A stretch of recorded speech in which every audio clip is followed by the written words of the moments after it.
এত রাতে এখানে কেন? ধন্যবাদ দিতে আসলাম। হাতের ঝামেলা তো পুরোপুরি চলে গেছে, এখন আমি ফুলে সোজা করে শক্ত করে ধরতে পারি। শক্ত আর সোজা করে তো ধরতে পারেন নাই, ফুল তো কাঁপতেছে। ফুল কাপুক, হাত তো ঠিক আছে। Thank you. যাবো? ঠিক আছে, যান। গেলাম। রাত হয়ে গেছে না? আসলে যাবো? আচ্ছা, তাহলে চলে যাবো। এখানে কি আপনি মজাটা খাবেন? ভালো থেকো, অবশ্যই আসবো, দেখা হবে। সুস্থ থেকো, বিদায়। বিদায়। আল্লাহ হাফিজ।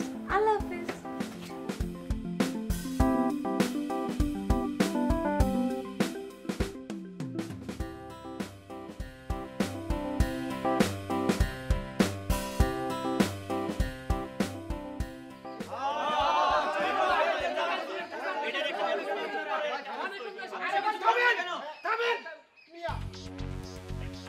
চাচা আপনার কি সমস্যাটা কোন? আরে আমার ঘরে ঢুকে আলমারি ভেঙে আমার বড় স্বর্ণগয়না নিয়ে গেছে। আরে আমার ঘর থেকে মুরগি চুরি করে নিয়ে গেছে। আমার গরুর বাছুর লইয়া গেছে। আমার বড় গলা নিচে নিচে আবার লম্বা কথা কয়। থামেন থামেন থামেন। গ্রামবাসী আপনারা বুঝতেছেন না এগুলা কার আশকারায় হয়? বুঝলেন? বাপের সাহস না দিলে পোলা করতে পারে? জোরে জোরে বাপ বেটা। কি হইছে বুঝো না? না অভিনেতা হইছো, অভিনয় করতেছে এখানে। রাত্রে আকাম কইরা আইসা কি ক্যামেরা লই আমু? এসব মিথ্যা বানায় বলতেছে, আমি এগুলো কিছুই করি না। দিনের বেলা ভালো মানুষ সাইতে থাকে আর রাতের বেলা পোলারে দিয়ে আকাম করায়। এখন বাপ বেটা দুইজনরে এক ঘোড়া করতে হইবে। আহা রতন সাহেব, একটু থামেন না, থামো না তোমরা। সবাই মিলে যদি কথা কও তাহলে আসল সত্যটা যে কি এটা কেমনে বুঝুম? মেম্বার সাহেবরে কথা বলার সুযোগ দাও। মেম্বার সাহেব, আপনার কিছু করার থাকেন করুন। আমি আর কি বলবো, কি করব আমি? এই বাপ দাদার ভিটামাটি ছেড়ে তো আমি কোথাও যাইতে পারবো না। তবে আমি আপনাদের কথা দিতেছি, অপরাধের উপযুক্ত প্রমাণ সাপেক্ষে ও শাস্তি হবে। আব্বা কি কো আব্বা? ওরা মিথ্যা কইতাছে, ওরা সত্যি কইতাছেন আব্বা। আমার কসম, আমি আসলে কিছু করি নাই। আব্বা, আব্বা না এটা বিচার হওয়া উচিত।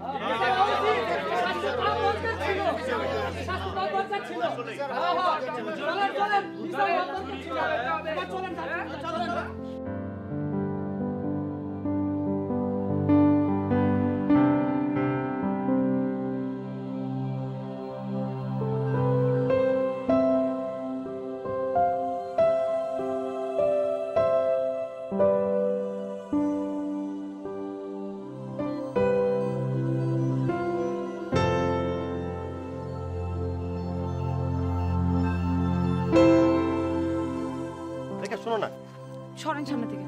দেখা, তোমার কসম, ভালোবাসার কসম, আমি আসলে চুরি করি নাই। আমি বাসায় গিয়ে ঘুমাইছি, বিশ্বাস করো। আর তোমার দেখার পরে তো আমি মুরগি, গরু, স্বর্ণালঙ্কা কিছুই চোখে দেখি না, আমি তো তোমারই দেখছি খালি।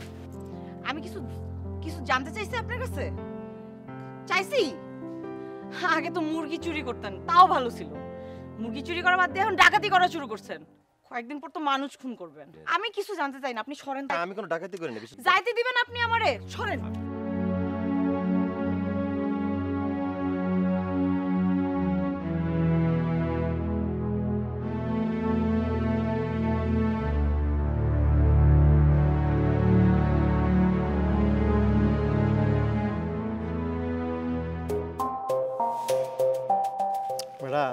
যে ফাঁসাইলো রতন ভাই কাজল রে, প্লিজ রতন ভাই মেম্বার হয়েই ছাড়বো।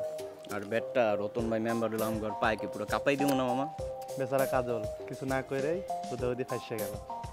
আচ্ছা একটা কথা, এত কষ্ট করে যে তুই চুরিগুলা করলি, এই টাকা পয়সাগুলো কই? মেম্বারের বাড়িতে না? চল মেম্বার বাড়িতে টাকা লইতে হইব আমাকে। ওগুলা মিলা চল পিকনিক করি। এত কষ্ট করলাম, টাকার ভাগ লমু না, লইতে হইব। চল।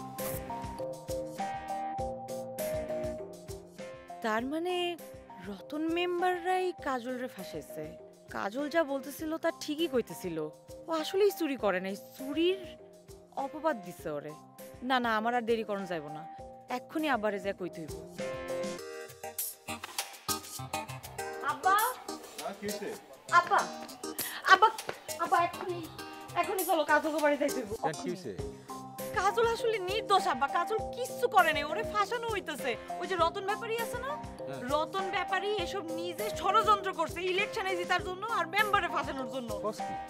আব্বা কাজল কিচ্ছু করে নাই, আমি নিজের কানে শুনছি যে বাজারের নিচে রতন ব্যাপারী দুটো চেলা আছে না, ওরা দুজন খাড়ে খাড়ে কথা কইতেছিল। আব্বা আমি সব শুনে ফেলাইছি। তাই নাকি? আব্বা চলো না এখন কাজলকে বাড়িতে।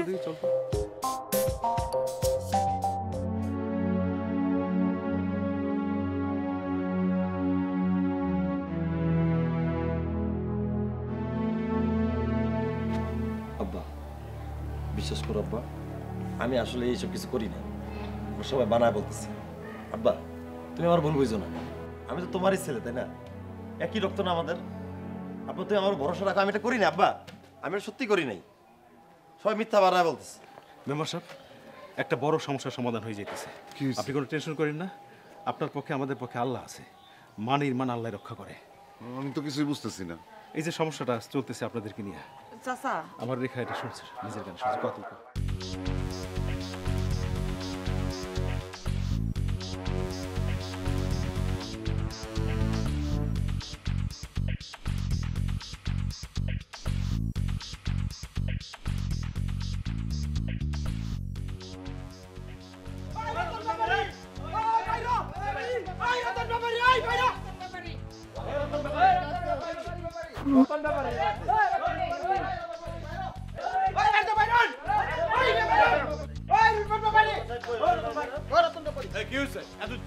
কিসের জন্য? রতন সাহেব, আপনি কি মনে করছেন আমাদের বাপ ছেলেকে ছোট করে অনেক বড় হয়ে যাবেন, তাই না? কোনোদিনও তো বড় হইতে পারবেন না। শুনে আপনার একটা কথা বলে রাখি, আমি চোর হইতে পারি কিন্তু আমি সৎ আছি, আমি সব কিছু স্বীকার করছি। আমি আমার জীবনে সর্বোচ্চ 4টা মুরগি, 2 কেজি পোলার চাল, একটা ছাগলের বাচ্চা চুরি করছি। কিন্তু আপনি আমার যে বড় বড় মিথ্যা অপবাদ দিচ্ছেন, তাতে আমার ভালোবাসার দলিলে কিন্তু লাল কালি দাগ পড়ে গেছে। দাগ যেহেতু লাগাইতেছেন সেটা উঠাই দিতে হবে। আর এই যে অপবাদ করে দিচ্ছেন, এটা যে আপনি দোষী, এটার প্রমাণ আমার কাছে আছে। কি প্রমাণ আছে তোমার কাছে? এই যে আমি প্রমাণ, আমি আমার নিজের কানে শুনছি যে ষড়যন্ত্র করতেছিল।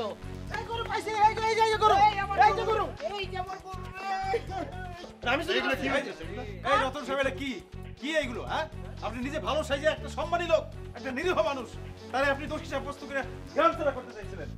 আর নিজে ভালো মানুষ সাজেন আর তলে তলে সব করে বেড়ান। এই তোরা যা, ভিতরে আরো কিছু পাবি, যা।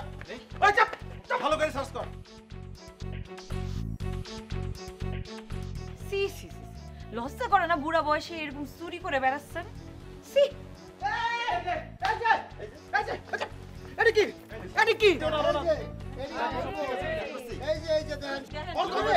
বুঝতে পেরেছো? হ্যাঁ পাইছি, এই যে দেখেন বয়সটা সরো। রতন ব্যাপারী, এই রতন ব্যাপারী, তুমি নিজে এই চুরি চামারি কইরা বাপ ছেলের এক ঘরে করতে চাইছিল না? আজকে কি প্রমাণ হইলো? সব চোরাই মাল তোমার ঘরে। গ্রামবাসী সবাই মিলে আজকে তোমার এক ঘরে করার সিদ্ধান্ত নিতেছে। আর একটা কথা বইলা রাখি, এইসব চুরি চামারি কইরা নির্বাচন জিতা যায় না, ষড়যন্ত্র কইরা নির্বাচন জিতা যায় না। নির্বাচনে জিততে হইলে মানুষের মন জয় কইরা জিততে হয়। আর তুমি যেই অপরাধটা করছো না, এটার বিচার অবশ্যই হবে। গ্রামের সবাই নিয়ে তোমার বিচারে বসবো, তুমি তৈরি থাকো। এই চল সবাই। ভালোই জন ছিলাম।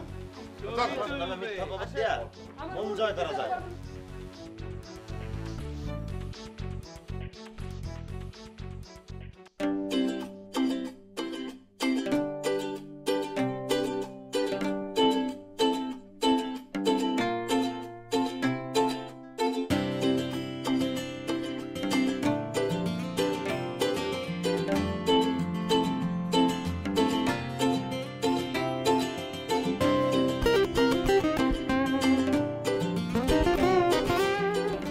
শোনো, এখন থেকে কিন্তু একদম মুরগি চোর হওয়া যাবে না, ঠিক আছে? এই যে সব মুরগি টুরগি চুরি টুরি করা বাদ দিয়ে লেখাপড়া করে একদম ভালো মানুষ হতে হবে। কিন্তু আমি তো অঙ্কে খুব দুর্বল। আমি সবল করে নিব, আমি শিখিয়ে দিব। আমি তো প্রেম সাবজেক্টেও খুব দুর্বল। সেটাও না হয় আমি টিচার হয়ে শিখিয়ে দিলাম। চলবে, কিন্তু ওই যে তুমি যে আমাকে মুরগি চোর ডাকো না, ওটা আমার লজ্জাতে খুব লাগে। তাহলে লজ্জাতে যেন না লাগে সেই কাজটা করতে হবে। কি করতে হবে? কি করতে হবে? লেখাপড়া করতে হবে, চুরি করা যাবে না, নাহলে কিন্তু আমি মুরগি চোর বলবো। ভালো না লাগলেও যে আমি চোর বলাটা ছাড়তে পারবো না, কারণ তুমি তো একটা চোর। তুমি একটা কি চোর? আচ্ছা মুরগি চোর নাও, চোর কেন? কিসের চোর? তুমি একটা মন চোর। কি? মন চোর। মন চোর?